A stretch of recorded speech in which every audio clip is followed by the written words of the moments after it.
Hallo und herzlich willkommen zu einem weiteren Tutorial-Video von Feescreen Sim. In diesem Tutorial-Video schauen wir uns die Funktionalität des Manipulators einmal an.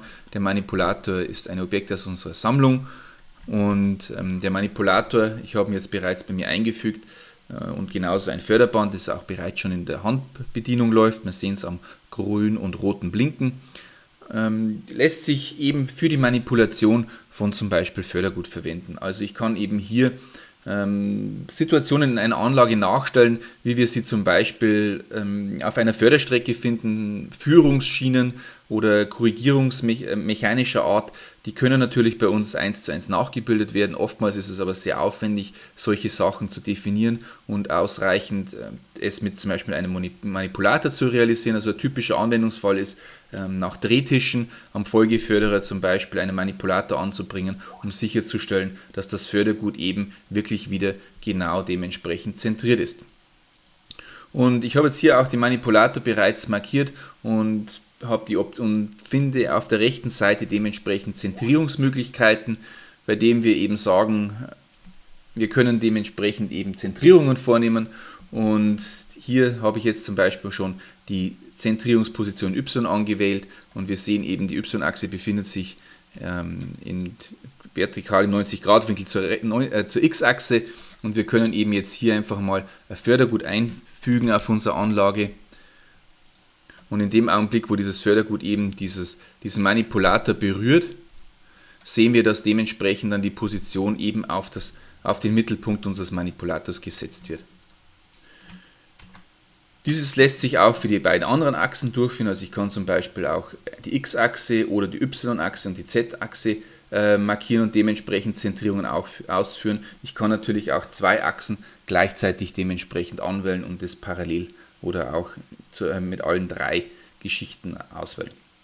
Zusätzlich bietet auch der Manipulator die Möglichkeit, das alles mit einer sogenannten Handle by Logic Option zu versehen. Sprich, ich möchte dann eben, dass dieser Manipulator zum Beispiel durch ein Signal erst eben in diese Zentrierungsmechanismus geht. Das ist zum Beispiel nicht schlecht, wenn man sehr schnell Bauteile in der Anlage transportieren möchte und sonst diese Bauteile vielleicht vom Förderer runterrutschen würden.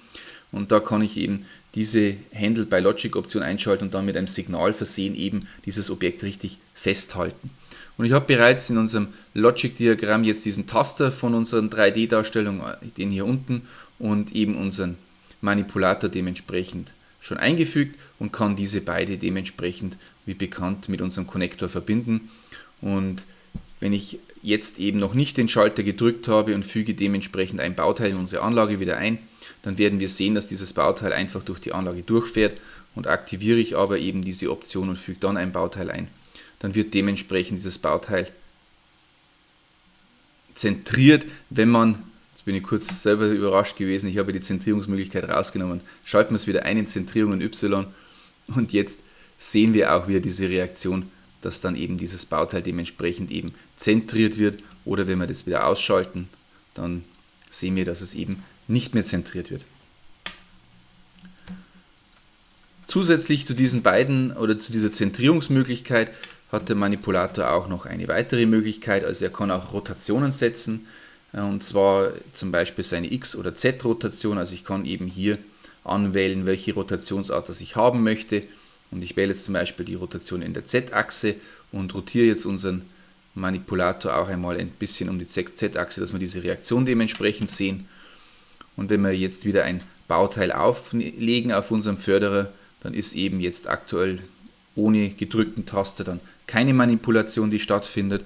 Drücke ich diesen Taster, dann ist das Signal eben für die Manipulation da. Man sieht es auch immer als Indikation mit dem grünen Farbumschlag und kann dann eben automatisch so eine Korrigierung zum Beispiel auch von Position und Rotation gleichzeitig durchführen.